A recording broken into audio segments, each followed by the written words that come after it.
کئی دفعہ وقت گزر جاتا ہے، لہجہ نہیں بھولتا، لہجہ یاد رہتا ہے۔ آپ تو 2 منٹ کے لیے غصے میں تھے نا، تو آپ نے کوئی بات کر دی کسی غریب کو، کسی شخص کو، آپ غصے میں تھے، آپ نے کہہ دیا، اس بیچارے نے سن لیا، لیکن وہ باتیں اسے سونے نہیں دیتی، بار بار یاد آتی۔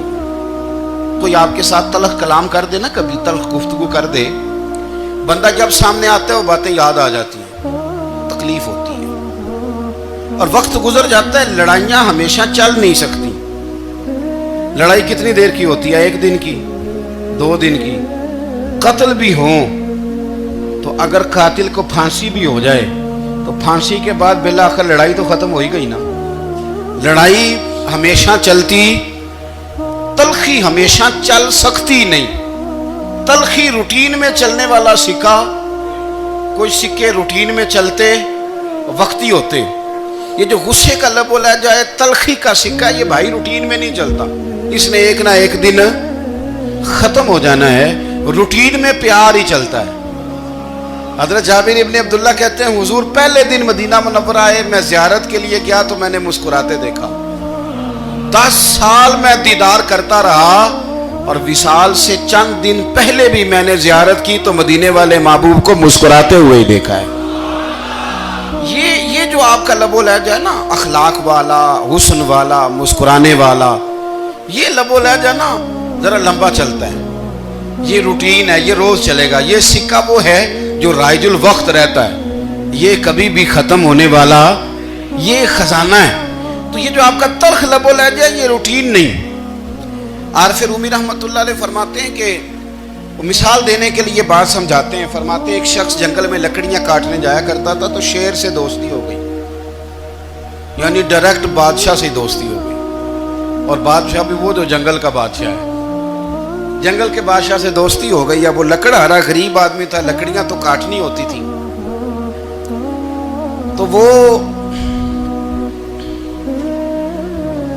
جنگل کا بادشاہ اعلان کر دیتا جانوروں کو کہ میرا دوست آیا، ایک تو کوئی تنگ نہ کرے، اور دوسرا یہ کہ سب لوگ مل کے اس کے ساتھ تعاون کریں۔ کبھی کوئی جانور لکڑیاں اکٹھی کراتا، کبھی کوئی اپنی پشت پہ گدھا، بیل، گھوڑا، خچر رکھ کے وہ لکڑیاں باہر چھوڑنے آتا۔ تو اب اس کی بڑی دھوم مچ گئی جنگل کے اندر، لکڑہارا مزدور تھا، وہ بادشاہ سے دوستی کر کے بادشاہ ہی بن گیا۔ وہ گھر آ کے نا بیوی کو اکثر بتاتا کہ میرا ایک دوست ہے، میں جاتا ہوں تو ساری پہلے ہی مخلوق کھڑی ہوتی ہے میرے استقبال کے لیے۔ دوستی جو بڑے سے ہو گئی ہے، بنا ہے شاہ کا مصاحب تو پھر یہ ہے اتراتا، وگرنہ شہر میں غالب کی آبرو کیا ہے۔ ہم نے تو پوچھتا ہی کوئی نہیں، یہ تو بنا ہے شاہ کا مصاحب تو پھر یہ ہے اتراتا، وگرنہ شہر میں غالب کی آبرو کیا ہے۔ تو وہ لوگوں کو بتاتا، بیوی کو بھی بتاتا دوست ہے، تو بیوی کہنے لگی اتنے تو تعریفیں کرتا، یہ نہیں بتایا کہ وہ جنگل کا شیر ہے، پر نیرا دوست بتا دیا۔ بیوی کہنے لگ گئی کہ تو اتنا جو اس کا ذکر کرتا ہے تو کسی دن بلا نا، بلا کسی دن تاکہ اس کی دعوت کریں۔ اب اس نے پھر نہ اس کو پردے میں رکھا، کیا کہتے ہیں آج کل، سرپرائز دینا ہے، مگر سرپرائز دینا ہے جی، پردے میں رکھا کہ وہ شیر ہے۔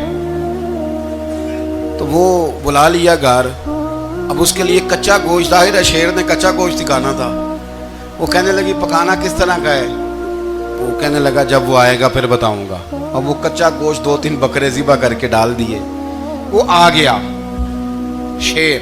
عارف رومی کہتے جب وہ آیا نا تو اس کی بیوی نے دیکھا تو اس نے ایک سخت جملہ کہہ دیا، کہنے لگی اوہو میں سمجھی تھی پتہ نہیں کون ہے، اس طرح کے درندے تیرے یار ہیں، کتے بلے دوست بنائے ہوئے ہیں، یہ کیا بات ہوئی؟ خیر وہ شیر نے سن لیا، گوشت کھایا، وہ چلا گیا۔ اگلے دن لکڑہارا لکڑیاں کاٹنے گیا تو شیر نے ملاقات کرتے ہی لکڑہارے سے کہا کہ یہ نا کلاڑی اٹھا اور میری پشت پہ نا ایک زخم کر دے۔ اس نے کہا نہیں میں یہ کام نہیں کرتا، تو میرا دوست ہے۔ اس نے کہا سن بھائی، میں نے پیار سے کہا تو مان جا، ورنہ میں ہوں شیر، میں نے تجھ سے منوا ہی لینا ہے، میں کوئی تکلیف دوں گا مناسب نہیں، تو کر۔ اس نے کلاڑی اٹھائی اور اس کی پشت پہ ایک زور سے زخم لگا دیا، خون بہنے لگا۔